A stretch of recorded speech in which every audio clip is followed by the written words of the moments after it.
जैसा कि देखा गया है कि आरक्षित वर्ग के लिए सीट जो थी वो पिछले काफ़ी समय से आरक्षित है और मैं भी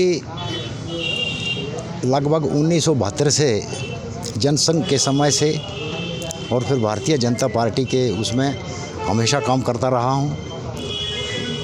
लेकिन पहले राजनगर और अब चुरा ये देखा गया है इस कंस्टिट्यूंसी में कि सेकंड लाइन नहीं होती।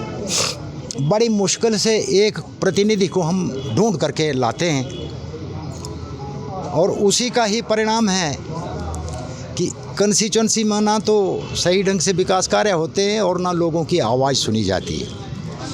भ्रष्टाचार के मुद्दे हों या दूसरी और कोई चीज़ हो, इसका यही कारण है कि भाई दूसरा व्यक्ति तो है नहीं, तो वो अपनी मर्जी से जो मर्जी वो करना चाहते हैं और वो कर रहे हैं। इसी को देखते हुए हमने इस मिशन को दोबारा चालू किया है कि क्यों ना इसे चालू किया जाए।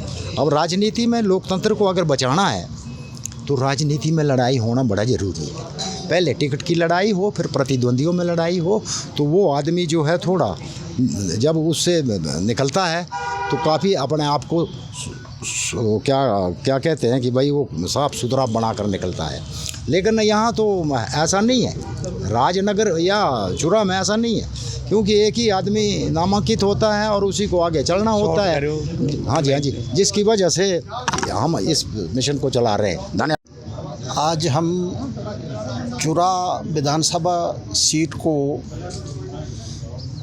ओपन कराने के लिए डीसी महोदय को ज्ञापन देने के लिए यहाँ उपस्थित हुए हैं। चुरा विधानसभा सीट जैसे पूर्व में कहा गया कि 70 सालों से या उससे ज़्यादा समय से एक ही वर्ग के लिए आरक्षित है। इसके लिए पहले भी प्रयास किए गए, इलेक्शन कमीशन को और सरकार को इसके बारे में अवगत कराया गया, लेकिन वो बात सिरे नहीं चढ़ी और सीट को ओपन नहीं किया गया।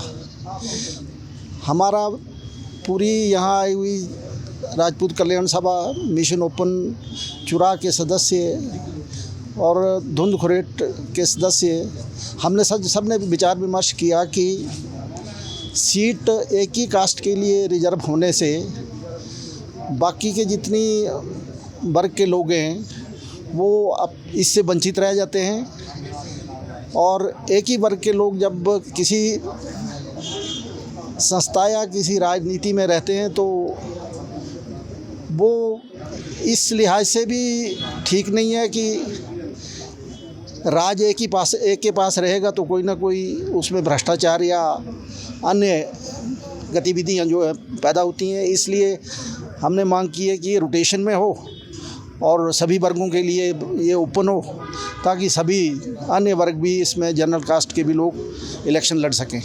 इसलिए हमने ज्ञापन डीसी महोदय को देना है, जिस डीसी महोदय के माध्यम से ज्ञापन जो है माननीय राज्यपाल जी को जाएगा। इसके बाद जैसे भी सभा ने निर्णय लिया है कि हम जिला में, प्रदेश में और केंद्र के नेतृत्व में election commission of India, Himachal Pradesh, हर जगह इस बात मांग को उठाएंगे कि 2026 में जो है डिलिमिटेशन में हमारी सीट को ओपन किया जाए।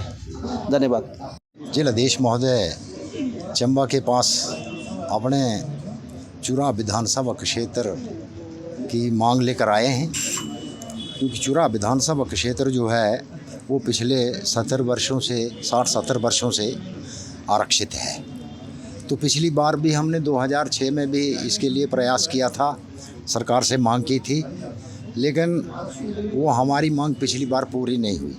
पिछली बार केवल इतना हुआ कि हमारी कंस्टिट्यूंसी का नाम राजनगर हुआ करता था और वो राजनगर बदल करके उसका नाम चुरा कर दिया गया। लेकिन जो मुख्य मांग हमारी थी चुरा चुनाव क्षेत्र को अनारक्षित करने की, वो हमारी मांग जो थी वो मानी नहीं गई। तो इस बार हमने वो प्रयास जो है थोड़ा एडवांस में शुरू कर दिया है, क्योंकि 2026 में जो है वो फिर दोबारा पुनर्सीमांकन होने जा रहा है। तो हमने इसलिए अभी से ये ज्ञापन और लोगों में जागरूकता जो है वो आरंभ कर दी है ताकि लोग जो हैं वो थोड़े अवेयर हो जाएं। ज़रूरत पड़ने पर अगर जन आंदोलन की भी ज़रूरत होती है तो उसके लिए भी हम तैयार हैं। लेकिन हमारा मानना है कि सरकार ऐसा नहीं होने देगी और सरकार जो है हमारी इस चुरा अनारक्षित मांग को पूरा ज़रूर करेगी।